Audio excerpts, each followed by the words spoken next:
Good evening, welcome to Northeast Web Shots. You are watching Northeast Web Shots Evening Daily Bulletin. This is Anudeep Sharma. Here are the headlines of the day. Starting off with the national news, India's COVID-19 vaccination coverage crosses 87 crore mark.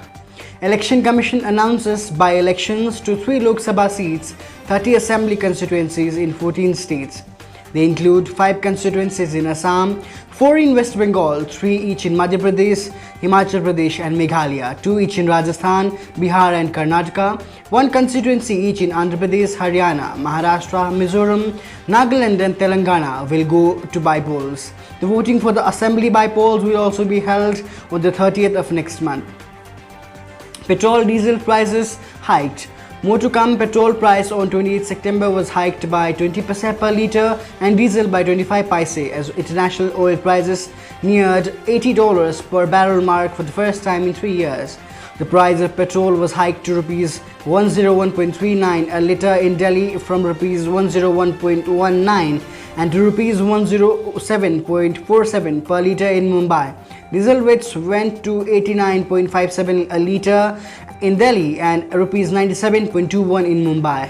The sword for the first Indian woman fencer to qualify for Olympics, Bhavani Devi, is now in e-auction for gifts and mementos received by Prime Minister Modi. The auction proceeds will go to Namami Gange Kosh. Union Home Minister Amit Shah releases training manual for Apada Mitra scheme, planned documents of Apada Mitra and common alerting protocol. He was speaking at the 17th Foundation Day celebrations of National Disaster Management Authority as a chief guest in New Delhi.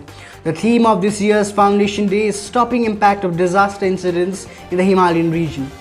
Andhra Pradesh, the Vizag-based Indian Navy chopper with night vision cameras has rescued a stranded villager in Swarnamukhi River during night at Parvatipuram in Vizianagaram district in Andhra Pradesh. Victim was marooned in the middle of the river due to flash floods caused by the cyclone Gulab. Assam Maoist leader Tingraj Orang surrendered before Additional Director of General of Police Special Branch Hiren Chandranath on 28th September in Guwahati. He is the convener of Assam State Organizing Committee of CPI Maoist, formed in 2017 in a meeting of Eastern Regional Bureau held in Jharkhand-Odisha border. He was General Secretary of Barak and Brahmaputra Valley Zonal Committees of CPI Maoist in Assam. Delhi court has ordered a salary cut of rupees 5,000 of responsible cops for casual approach in the 2020 Delhi riots or Northeast Delhi riots, where impalpable waves of bloodshed, property destructions and rioting in Northeast Delhi beginning on 23rd February 2020 result 53 people killed.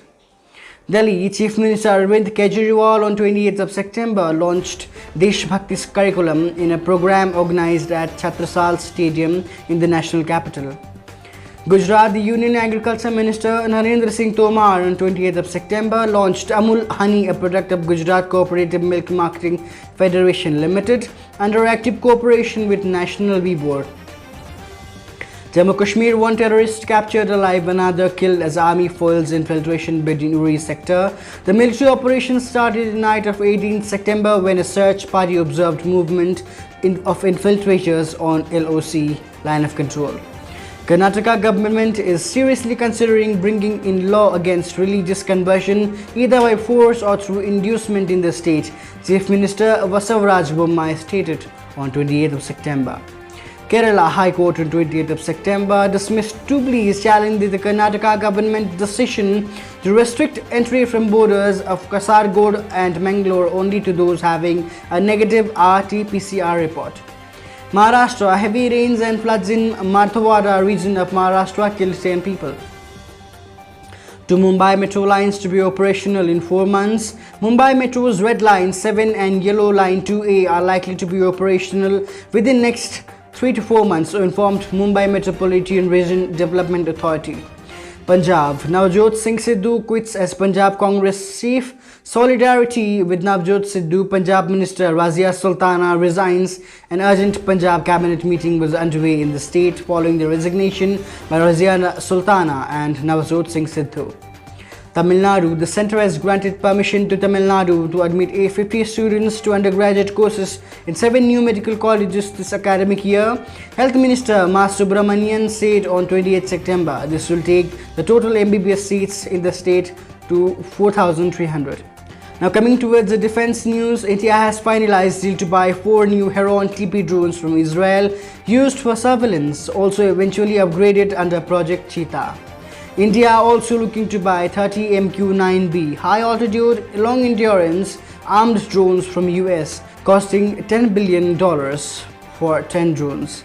Akash Prime Missile, the Defense Research and Development Organization, on September 28, 2021, successfully tested a new version of Akash missile known as Akash Prime. The test was conducted from Integrated Test Range ITR, Chandipur, Odisha. Ministry of Defence will procure 118 main battle tanks MBTs Arjun Mk1A for Indian Army. The order was worth Rs 7,523 crore with Heavy Vehicles Factory, Abadi, to sharpen the Army's combat edge. It will support Make India initiative in the defence sector and will help in achieving the goal of Atmanirbhar Bharat. Lieutenant General Gurbil Pal Singh took over as the 34th Director General of National Cadet Corps (NCC) on September 27, 2021. He succeeds Lieutenant General Tarun Kumar Aij. Now coming towards international news, the Directorate General of Civil Aviation (DCGA) extends ban on scheduled international commercial flights till October 31, 2021.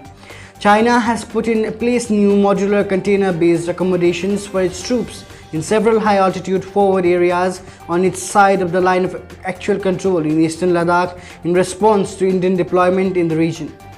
Terrorists nabbed during failed infiltration bid exposes Pakistan Army. The 19-year-old terrorist captured by Indian Army has exposed the Pakistan Army's role in training terrorists and facilitating infiltration bids across the LOC. Sources say that he is a resident of Okra, Upper Pakistan, and the group had come to carry out a strike through the same route used in 2018 Uri attack. India signed the implementing arrangement on the joint development of a small satellite for Bhutan. The agreement was inked by Indian Space Research Organization's Scientific Secretary R. Uma Maheshwaran and Director, Department of Information Technology and Telecom Bhutan, Zigme Tenzing, in a virtual signing ceremony dated 24th of September. Now moving towards world news, Japan to shorten its COVID-19 quarantine period from 14 to 10 days starting from October 1st.